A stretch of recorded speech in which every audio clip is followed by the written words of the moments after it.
नंदोई जी ठीक कहते हैं कि आप नाम के वकील हैं। सुमन चिढ़कर बोली, खोज लेती कोई नाम वाला वकील। 6 बेटियों को पैदा करते हुए तुम्हारे बाप ने ये नहीं सोचा कि मेरे जैसे वकील से ही शादी होगी। सुमन के पति विनोद ने उसी लहजे में जवाब दिया, सोचा होता तो 6 बेटियां पैदा ही क्यों करते। तो चुप रहो, मेरी ओर देखने से पहले अपने बारे में सोचो। तुम्हारे नंदोई को मैं अच्छी तरह से जानता हूँ। वो एक नंबर का लंपट है। सारी जिंदगी नौकरी छोड़कर भागता रहा, एकमात्र बेटी की शादी ढंग से न कर सका, चला है हम पर उंगली उठाने। मैं तो कम से कम अपनी जात बिरादरी में बेटी की शादी कर रहा हूँ, उससे तो वो भी नहीं करते बना। जब से दोनों की इकलौती बेटी रेखा की शादी सुमन के भाई राकेश ने तय कराई, तब से आए दिन दोनों में तू मैं होती। इसकी वजह दहेज में दी जाने वाली रकम थी। विनोद सारी जिंदगी वकालत करके उम्र के 65वें बरस में सिर्फ 10 से 12 लाख रुपए ही जुटा पाए। इसमें से 10 लाख रुपए खर्च हो गए तो भविष्य के लिए क्या बचेगा, यही सोच सोच कर दोनों दुबले हुए जा रहे थे।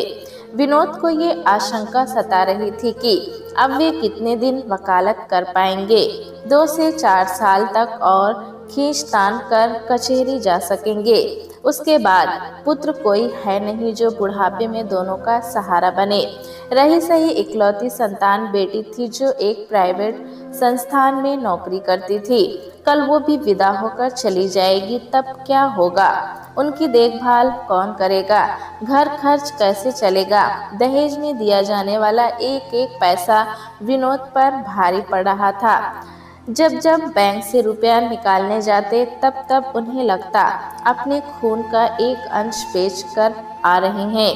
मन झल्लाता तो कहते रेखा भी प्रेम विवाह कर लेती तो ठीक होता, कम से कम दहेज से तो बच जाते। जात बिरादरी का ये हाल है कि कमाऊ लड़की भी चाहिए, दहेज भी। इनको इतनी भी तमीज नहीं कि जब लड़की कमा रही है तो दहेज कहाँ से बीच में आ गया। विनोद की रातों की नींद गायब थी। वे अचानक उठकर टहलने लगते। जितना सोचते दिल उतना ही बैठने लगता। भविष्य में क्या होगा अगर मैं बीमार पड़ गया तो? अभी तक तो वकालत कर ली, घर से रोजाना 10 किलोमीटर कचहरी जाना क्या आसान है? 65 का हो चला हूँ। रेखा 28वीं में चल रही थी। जहाँ भी शादी की बात चलाते 10 लाख से नीचे कोई बात ही नहीं करता। 23 साल की उम्र में रेखा ने सरकारी पॉलिटेक्निक संस्थान से डिप्लोमा किया था। नौकरी लगी तो सबने सोचा कि चलो लड़की अपने पैरों पर खड़ी है तो लड़के वाले दहेज नहीं मांगेंगे। इसके बावजूद दहेज लोभियों का लोभ कम नहीं हुआ। विनोद झुंझलाते, कोई पुत्र होता तो वे भी दहेज लेकर हिसाब पूरा कर लेते। सुमन रोजाना कुछ न कुछ खरीदने के लिए बाजार जाती। अभी से थोड़ी थोड़ी चीजें जुटाएगी तभी तो शादी कर पाएगी। आसपास कोई इतना करीबी भी नहीं था जिसे साथ लेकर बाजार निकल जाए। ले देकर भाभी थी जो उसके घर से 5 किलोमीटर दूर रहती थी। अंगूठी एक से एक थी मगर सब महंगी। बड़ी मुश्किल से एक अंगूठी पसंद आई। विनोद को लगा सुमन ने कुछ ज्यादा अंगूठी महंगी खरीद ली। इसी बात पर वो उलझ गया था। क्या जरूरत थी इतनी महंगी अंगूठी खरीदने की? सोने का भाव कहाँ जा रहा है आपको कुछ पता है?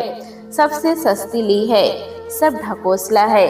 क्या हमारे समय में इतना भव्य एंगेजमेंट होता था? अधिक से अधिक 2-4 लोग लड़की की तरफ से, 4 लोग लड़के वालों की तरफ से 5 किलो लड्डू दिए, कुछ मेवे और फल फूल, हो गई रस्म। मगर नहीं, आज 100 लोगों को खिलाओ पिलाओ, उसके बाद नेक भी दो, वो भी लड़की वालों के बलबूते पर। विनोद की तेवरियां चढ़ गई। करना ही होगा वरना 4 लोग थूकेंगे। अपनी बेटी को भी अच्छा नहीं लगेगा। वो भी 10 जगह गई है, उसके भी कुछ अरमान होंगे। उसका सादा सादा एंगेजमेंट होगा तो उसके दिल पर क्या गुजरेगी? क्या वो हमारे हालात से वाकिफ नहीं है? बच्चों को इससे क्या मतलब? उनकी भी कुछ ख्वाहिशें होती है, उन्हें चाहे जैसे भी हो पूरी करनी ही पड़ेंगी। सुमन ने दो टूक कहा। वो आगे बोली, हमने रेखा को दिया ही क्या है? अब तक वो बेचारी अभाव में ही पली बढ़ी। लोगों के बच्चे महंगे अंग्रेजी स्कूलों में पढ़े, जबकि हमने उसे सरकारी स्कूल में पढ़ाया।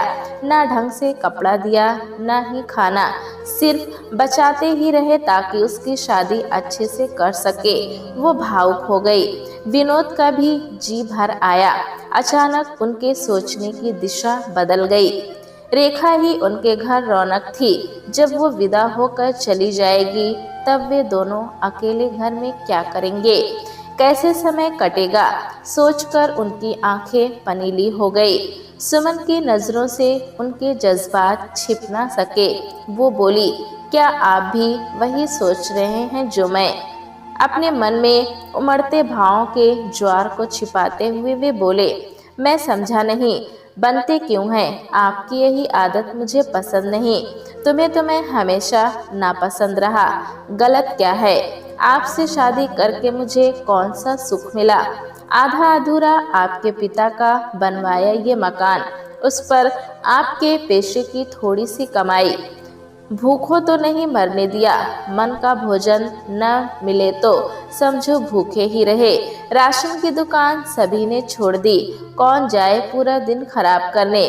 एक मैं ही थी जो आज तक 10 किलो गेहूं खरीदने के लिए दिन भर राशन की दुकान की लाइन में लगी रहती। शर्म आती है मुझे एक वकील की बीवी कहते हुए। देखो, मेरा दिमाग मत खराब करो। बेटी की शादी कर लेने दो, उसके बाद क्या कुबेर का खजाना मिलेगा? मौत तो मिलेगी, कम से कम तुम्हारे उलाहने से मुक्ति तो मिलेगी। विनोद का स्वर तल्ख था। तभी किसी के आने की आहट हुई। सुमन का भाई राकेश था। दोनों ने चुप्पी साध ली। सुमन को एक तरफ ले जाकर उसने कुछ रुपए दिए। ये 10,000 रुपए हैं, रख लो। आगे भी जो बन पड़ेगा देता रहूंगा। इस बार गांव में गेहूं की फसल अच्छी हुई है, आटे की चिंता मत करना। सुमन की आंखें भर आई। जैसे ही वो गया, सुमन फिर विनोद से उलझ पड़ी। एक आपके परिवार के लोग हैं, मदद तो दूर, झांकने भी नहीं आते। झांकने लायक तुमने किसी को छोड़ा है? तुम ही लायक बन जाते उनके लिए। लायक होता तो तुम्हारी लताड़ सुनता। आजकल सब रुपयों के भूखे हैं। ना मेरे पास रुपए थे, ना ही परिवार वालों ने हमें तवज्जो दी। अब समझ में आया। समझ तो मैं पहले ही गया था। तभी तो अपने बेटे की बीमारी में बड़ी बहन रुपए मांगती रही, मगर मैंने फूटी कौड़ी भी नहीं दी। जबकि खेत बेचने के बाद उस समय मेरे पास रकम थी। अच्छा किया, दे देता तो आज भी मांगते नजर आते। एंगेजमेंट में सुमन ने सिर्फ अपने भाई बहनों को न बुलाकर यही संदेश दिया कि उसकी कुवत नहीं है बहुत ज़्यादा लोगों को खिलाने पिलाने की। इसमें दो राय नहीं, ऐसा ही था। मगर थोड़े से रुपए बचाकर बिलावजह रिश्तेदारों को नाराज करना कहाँ की समझदारी थी। सुमन के पास अपनी सास के चढ़ाए कुछ गहने थे जो उसने सहेज कर रखे थे। शादी ब्याह में भी पहन कर नहीं जाती थी कि कहीं गिर गए तो। विनोद की इतनी कमाई नहीं थी कि वे उसे एक तगड़ी भी खरीद कर दे सके। ताउम्र उसकी साथ ही रह गई कि पति की कमाई से एक तगड़ी और चूड़ी अपनी पसंद की खरीदे। ये कसक आज भी ज्यों की त्यों थी। सुमन संदूक खोलकर उन गहनों को देख रही थी। विनोद भी पास थे। काफी वजनी गहने हैं मेरी माँ के। विनोद की आंखें चमक उठी। माँ के ही ना? सुमन के चेहरे पर व्यंग की रेखा तिर गई। तुम्हें तो बहाना चाहिए मुझे ताना मारने का। क्यों ना मारूं ताना? एक बाली तक खरीद कर ना ला सके, जो है वही बेटी के काम आ रहे हैं। मुझे पहनने का मौका कब मिला? बूढ़ी घोड़ी लाल लगाम। विनोद ने हंसी की। अब कौन सा सज सवर कर बारात की शोभा बढ़ानी है तुम्हें? जब थी तभी कौन सा गहनों से लाद दिया था। स्त्री का सबसे बड़ा गहना उसका पति होता है। रहने दीजिए, रहने दीजिए, खाली बातों से हम औरतों का दिल नहीं भरता। मैं मर्दों के चोचले अच्छी तरह से जानती हूँ। हजारों सालों से यही जुमले कहकर आप लोगों ने हम औरतों को बहलाया है। तुम्हें कौन बहला सकता है? बहकी हूँ तभी तो 30 साल तुम्हारे साथ गुजार दिए, नहीं तो क्या किसी के साथ भाग जाती। भाग ही जाती अगर कोई मालदार मिलता। सुमन ने भी हंसी की। भागना क्या आसान है? मुझ जैसा वफादार पति चिराग लेकर भी ढूंढती तो भी नहीं मिलता। वफादारी की चाशनी से पेट नहीं भरता। आंटी में रुपया भी चाहिए, वो तो आपसे ताउम्र नहीं हुआ। थोड़े से गहने बचे हैं, उन्हें बेटी को देकर खाली हो जाऊंगी। सुमन जज्बाती हो गई। औरतों की सबसे बड़ी पूंजी यही होती है। बुरे वक्त में उन्हें इसी का सहारा होता है। कल कुछ बुरा हो गया तो दवा दारू के लिए कुछ भी नहीं बचेगा। सुमन के साथ विनोद भी गहरी चिंता में डूब गए। जब उबरे तो सांस लेकर बोले, ये मकान बेच देंगे तो रहेंगे कहाँ? किराए पर रह लेंगे। कितने दिन? वो भी पूंजी खत्म हो जाएगी, तब क्या भीख मांगेंगे? तब की तब देखी जाएगी। अभी रेखा की शादी निपटाओ। विनोद यथार्थ की तरफ लौटा। गहने लगभग 3 लाख रुपए के थे। ये काज सुमन अपने पास रखना चाहती थी। एकदम से खाली गले व कान से रहेगी तो समाज क्या कहेगा? खुद को भी अच्छा नहीं लगेगा। यही सोचकर सुमन ने तगड़ी और कान के टैप्स अपने पास रख लिए। वैसे भी 2 लाख रुपए के गहने ही देने का तय था। जैसे जैसे शादी के दिन नजदीक आ रहे थे, वैसे वैसे चिंता के कारण सुमन का ब्लड प्रेशर बढ़ता जा रहा था। एक आध बार वो चक्कर खाकर गिर भी चुकी थी। विनोद ने जबरदस्ती लाकर दवा दी। खाने से आराम मिला, मगर बीमारी तो बीमारी थी। अगर जरा सी लापरवाही करेगी तो कुछ भी हो सकता है। विनोद को शुगर और ब्लड प्रेशर दोनों था। तमाम परेशानियों के बाद भी वे आराम महसूस नहीं कर पाते। वकालत का पेशा ऐसा था कि कोई मुवक्किल बाजार का बना समोसा या मिठाई लाकर देता तो ना नहीं कर पाते। सुमन का हाल था कि वो अपने को देखेगी विनोद को। आखिर शादी का दिन आ ही गया, जिसको लेकर दोनों परेशान थे। रेखा सजने के लिए ब्यूटी पार्लर गई। विनोद की तेवरियां चढ़ गई। अब ये खर्चा कहाँ से दे? 5,000 रुपये कम होते हैं। एक एक पैसा बचा रहा हूँ, जबकि माँ बेटी बर्बाद करने पर तुली हुई है। बेटी पैदा की है तो सहन करना भी सीखिए। इसका पेमेंट रेखा खुद करेगी। अब खुश? ये सुनकर विनोद ने राहत की सांस ली और चैन से बैठ गया। फुटकर 100 तरह के खर्च थे। शादी के चंद दिनों पहले वर के पिता बोले कि सिर्फ डीजे लाएंगे, अगर बैंड पार्टी करनी हो तो अपने खर्च पर करे। विनोद को तो कोई फर्क नहीं पड़ा। सुमन ने मुंह बना लिया। कैसा लगेगा बिना बैंड पार्टी के? जैसा भी लगे, हमें क्या? हमें शादी से मतलब है। रेखा 7 फेरे ले ले तो मैं गंगा नहाऊं। विनोद के कथन पर सुमन चिढ़ गई। चाहे तो अभी नहा लीजिए। लोक लाज भी कुछ चीज है। सादी सादी बारात आएगी तो कैसा लगेगा? जैसा भी लगे, मैं फूटी कौड़ी भी खर्च करने वाला नहीं। थोड़ा रुक कर, जब उन्हें कोई ऐतराज नहीं तो हम क्यों बिलावजह टांग अड़ाएं? मुझे ऐतराज है। सुमन बोली। तो लगाओ अपनी जेब से रुपए। विनोद खीजे। मेरे पास रुपए होते तो मैं क्या आपका मुंह जोहती? सुमन रुआंसी हो गई। तभी राकेश आया। दोनों का वार्तालाप उनके कानों में पड़ा। दीदी, तुम बिला वजह परेशान होती हो। बाजी का मैं इंतजाम कर देता हूँ। सुमन ने जहाँ आंसू पोंछे वहीं विनोद के रुख पर वो लज्जित हुई। विनोद को अब भी आशंका थी कि लड़के वाले ऐन मौके पर कुछ और डिमांड न कर बैठें। सज धज कर रेखा बहुत ही सुंदर दिख रही थी।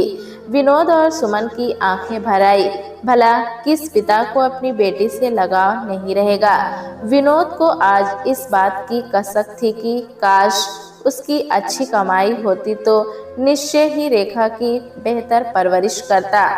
रात भर शादी का कार्यक्रम चलता रहा। भोर होते ही रेखा की विदाई होने लगी तो सभी की आंखें नम थी। रेखा का रो रो कर बुरा हाल था। सिसकियों के बीच बोली, मम्मी पापा मैं चली जाऊंगी तो आप लोगों का ख्याल कौन करेगा। उसकी चिंता मत करो बेटी। सुमन नाक पोंछते हुए बोली। अपनी बड़ी मौसी की तरफ मुखातिब होकर रेखा भर्राए कंठ से बोली, मौसी इनका ख्याल रखना, इनका मेरे सिवा है ही कौन। ऐसा नहीं कहते, हम लोग भरकस इनकी देखभाल करेंगे। मौसी रेखा के सिर पर हाथ फेरते हुए बोली, मम्मी को अक्सर गर्मी में डिहाइड्रेशन हो जाता है। आप ख्याल करके दवा का इंतजाम कर दीजिएगा ताकि रात बिरात माँ की हालत बिगड़े तो संभाला जा सके। तो उसकी फिक्र मत कर, मैं अक्सर आती जाती रहूंगी। सुमन इस कदर रोई कि उसकी हालत बिगड़ गई। एक हफ्ता बिस्तर पर थी। विनोद का भी मन नहीं लग रहा था। ऐसा लग रहा था मानो उनके शरीर का कोई हिस्सा उनसे अलग हो गया हो। हालांकि रेखा 2 साल से बाहर नौकरी कर रही थी, लेकिन तब तक एहसास था कि वो विनोद के परिवार का हिस्सा थी। अब तो हमेशा के लिए दूसरे परिवार का हिस्सा बन गई। उन्हीं के तौर तरीके से जीना होगा उसे। सुमन की तबीयत संभली तो रेखा को फोन किया। हेलो बेटा, कैसी हो मम्मी। रेखा का गला भराया, ठीक हूँ, अपना ख्याल रखना। अब रखने का क्या औचित्य, बेटा बहू होते तो जीने का बहाना होता। सुमन का कंठ भीग गया। मम्मी, रेखा ने डांटा, आइंदा इस तरह की बातें की तो मैं आपसे बात नहीं करूंगी। उसने बातचीत का विषय बदला। जयपुर जा रही हूँ। रेखा के स्वर से खुशी अस्पष्ट थी। ये तुम लोगों ने अच्छा सोचा, यही उम्र है घूमने फिरने की, बाद में कहाँ मौका मिलता है, घर गृहस्थी में रम जाओगी। रेखा ने फोन रख दिया। विनोद ने सुना तो खुश हो गए। यहाँ भी सुमन ताना मारने से बाज न आई। एक हमारी शादी हुई, बहुत हुआ तो आपने रिक्शे पर बिठाकर किसी हाट बाजार के दर्शन करा दिए, हो गया हनीमून। बुढ़ापे में तुम्हें हनीमून सूझ रहा है, मैं जवानी की बात कर रही हूँ। शादी के पहले दिन आप रुपयों का रोना लेकर बैठ गए थे। आज 30 साल बाद भी रोना गया नहीं। कम से कम रेखा का पति इतना तो समझदार है कि अपनी बीवी को जयपुर घुमाने ले जा रहा है। सारी दुनिया बनारस घूमने जाती है और तुम्हें जयपुर की पड़ी है। विनोद ने अपनी खींच मिटाई। आपसे तो बहस करना ही बेकार है। नई नई शादी की कुछ ख्वाहिशें होती है, उन्हें क्या बुढ़ापे में पूरी करेंगे। अब ऊपर जाकर पूरी करना, कहकर विनोद अपने काम में लग गए। 3 साल गुजर गए। इस बीच रेखा एक बेटे की मां बनी। ससुराल वाले ननिहाल का मुख देखने लगे।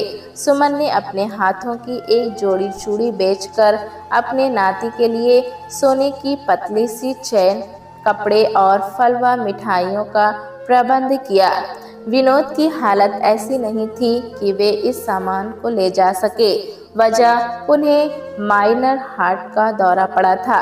चूंकि घर में और कोई नहीं था सो वे ही किसी तरह इलाहाबाद गए। लौटकर आए तो तबीयत ठीक नहीं लग रही थी। दूसरे दिन कचहरी नहीं जाना चाहते थे मगर गए।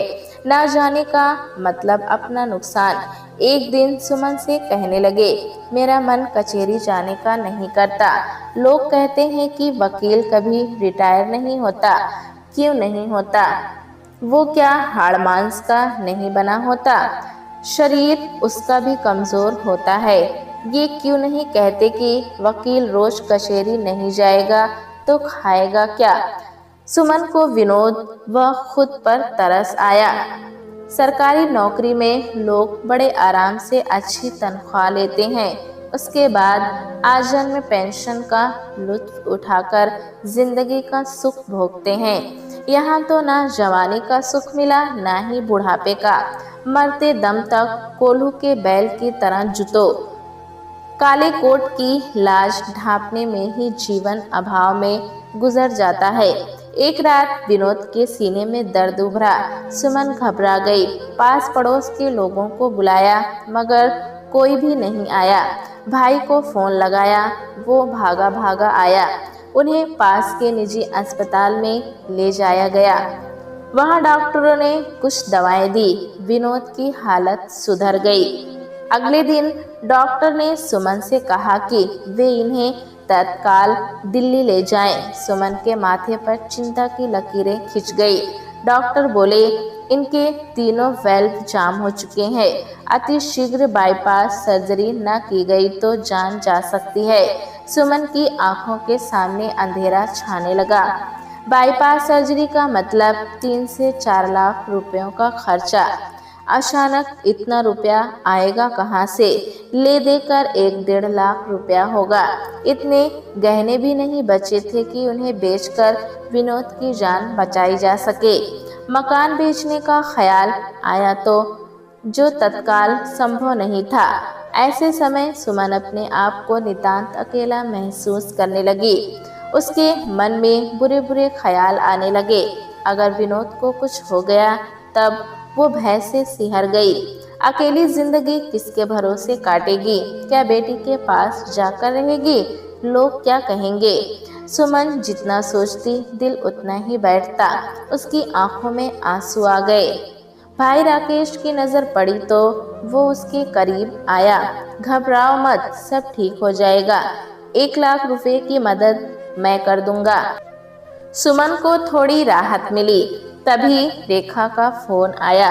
मम्मी, रुपयों की चिंता मत करना, मैं तुरंत बनारस पहुंच रही हूँ। सुमन की जान में जान आई। अपने आंसू पोंछे वो सोचने लगी कि अभी किसी तरह विनोद की जान बचनी चाहिए। बाद में जब वे ठीक हो जाएंगे तब मकान बेचकर सबका कर्ज चुका देंगे।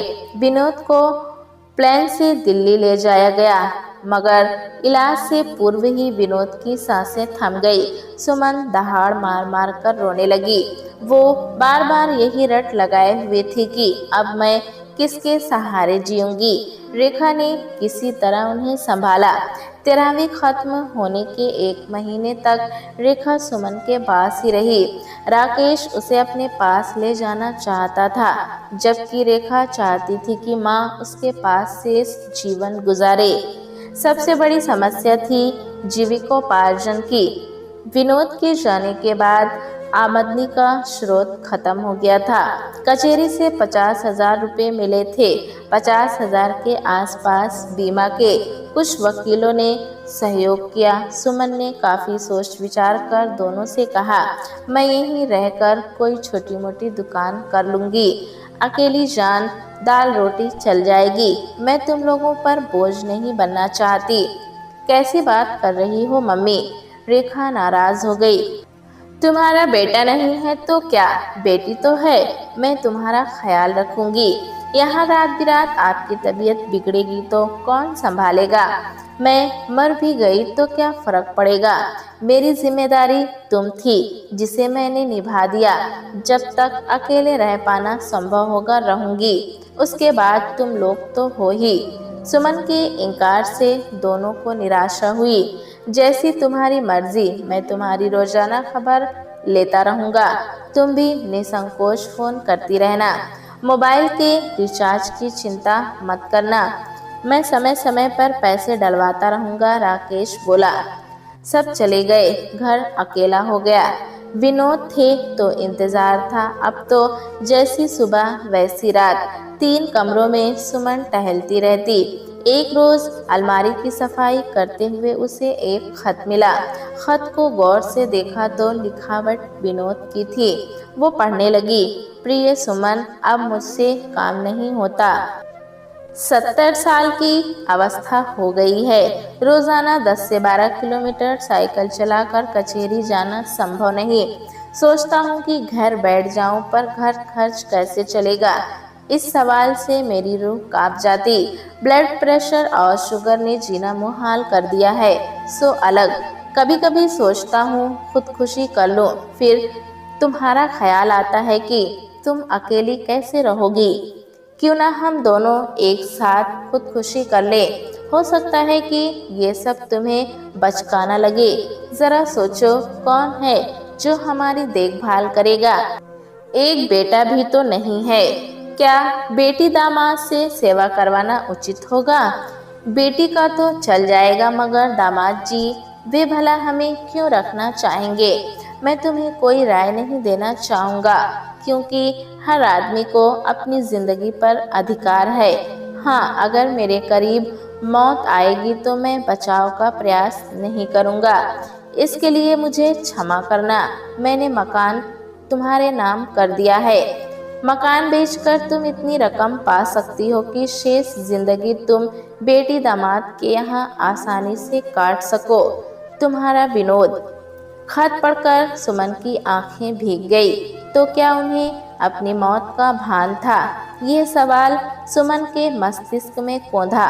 सुमन ने अलमारी ठीक से खंगाली। उसमें उसे एक जांच रिपोर्ट मिली। निश्चय ही रिपोर्ट में उनके हार्ट के संबंध में जानकारी होगी।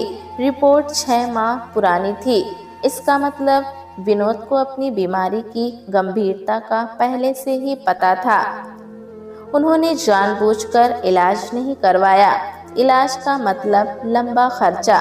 कहाँ से इतना रुपया आएगा। यही सब सोचकर विनोद ने रिपोर्ट को छिपा दिया था। सुमन गहरी वेदना में डूब गई। प्यारे दोस्तों, कहानी कैसी लगी हमें कमेंट में ज़रूर बताएं। चैनल पे नए हैं तो एक लाइक और सब्सक्राइब करना ना भूलें।